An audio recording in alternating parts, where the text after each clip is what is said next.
selamat pagi. Selamat kita bertemu kembali dalam kasih Kristus di pagi hari yang berbahagia. Saya percaya kita semua sudah bangun dari tidur kita, beristirahat semalam, dan pagi hari ini Tuhan berikan kita kekuatan yang baru untuk melakukan apa yang menjadi tugas tanggung jawab kita di dalam kehidupan sehari-hari dan juga di hadapan Tuhan. Tapi sebelum semuanya itu kita laksanakan, kita akan merenungkan firman Tuhan terlebih dahulu untuk menjadi pedoman dan petunjuk di dalam menjalani kehidupan ini. Sebelum itu kita mau berdoa.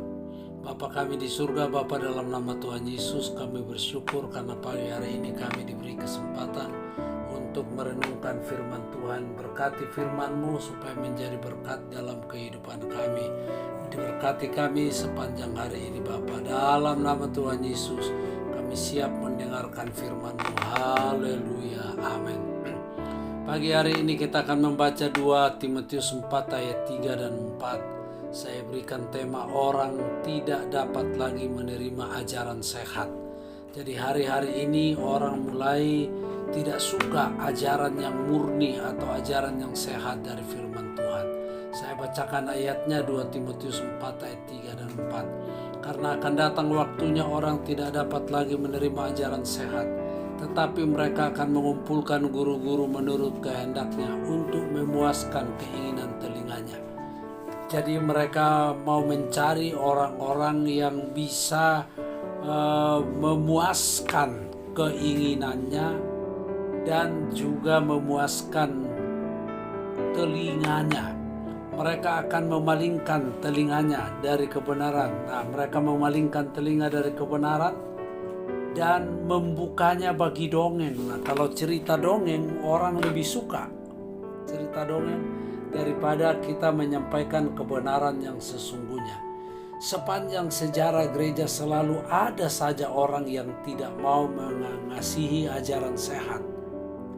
Namun ketika akhir zaman makin dekat, keadaan akan semakin parah. Jadi kita perlu berjaga-jaga, berhati-hati jangan sampai kita terpengaruh.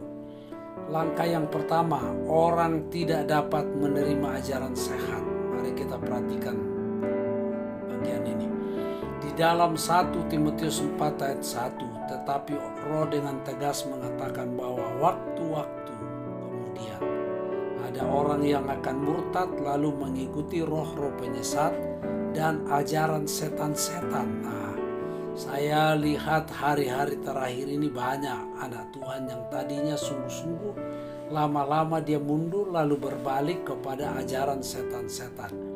Banyak orang percaya murtad dari iman karena mereka gagal mengasihi kebenaran, yaitu firman. 2 Tesalonika 2 ayat 10, dengan rupa-rupa tipu daya jahat terhadap orang-orang yang harus binasa karena mereka tidak menerima dan mengasihi kebenaran yang dapat menyelamatkan mereka. Nah, rupanya ada orang yang memang harus binasa, ya.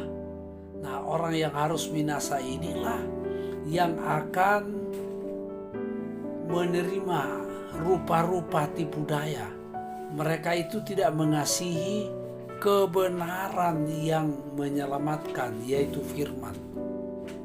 Jadi mereka tidak mengasihi kebenaran, yaitu firman, yang sebenarnya firman itulah yang akan menyelamatkan kita. Yang kedua, mereka memalingkan telinganya dari kebenaran, yaitu firman. Mereka tutup telinga terhadap kebenaran. Coba kita baca 2 Timotius 3 ayat 7-8, yang walaupun selalu ingin diajar. Nah, kelihatannya dia rajin dalam gereja, namun tidak pernah dapat mengenal kebenaran. Akal mereka bobrok dan iman mereka tidak tahan uji. Jadi tanda-tanda orang seperti itu, kalau ada ujian dia nggak tahan. Padahal sebenarnya ujian itu akan menaikkan peringkat pertumbuhan iman kita. Menentang kebenaran. Guru palsu dalam gereja seringkali dapat dikenal karena mereka melawan atau mengabaikan kebenaran, yaitu inti dari Injil Kristus. Jadi Bapak Ibu saudara-saudara, hati-hati dalam gereja untuk bisa mengetahui apakah ini guru palsu atau yang benar. Maka ini biasa dikenal yang suka melawan. Ya, jadi kalau ada orang yang suka melawan, walaupun dia mungkin pengkhotbah, suka melawan, lalu diabaikan kebenaran, nah, ini berarti guru palsu. Mereka mengumpulkan guru-guru palsu. Nama orang-orang seperti ini yang mereka kumpulkan. Poin 3, dengan demikian hanya mereka mau memuaskan keinginan telinganya saja. Mereka tidak akan mencari gembala menurut standar firman Allah. Mereka akan memilih pengkhotbah yang pandai berpidato, mampu menghibur, dan berita yang akan meyakinkan mereka bahwa mereka dapat tetap menjadi Kristen sementara tetap hidup dalam dosa. Nah, ini yang betul-betul susah hari-hari ini kita hadapi. Makanya di dalam Amsal pasal yang ke-5 ayat 22, orang fasik tertangkap dalam kejahatannya dan terjerat dalam tali dosanya sendiri. Nah, fasik itu artinya orang tidak peduli agama.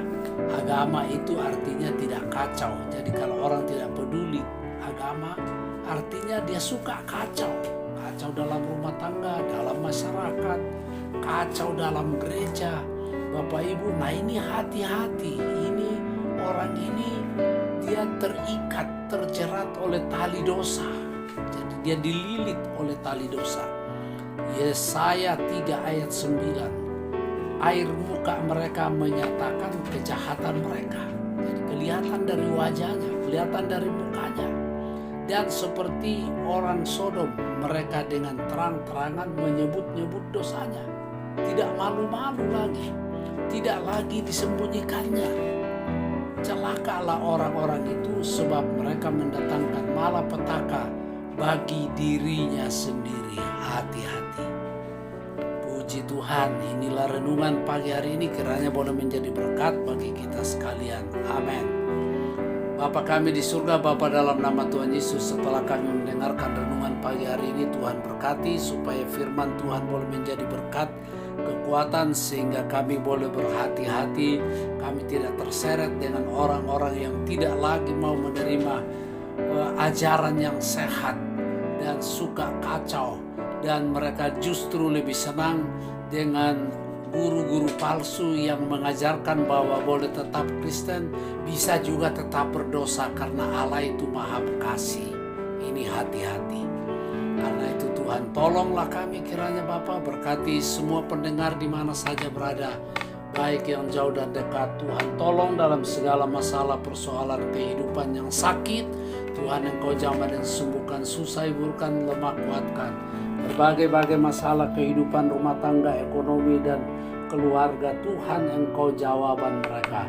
Bangsa dan negara kami Tuhan berkati, supaya di negara ini semakin banyak orang diselamatkan. Ampuni kami, kuduskan kami dalam nama Tuhan Yesus. Haleluya.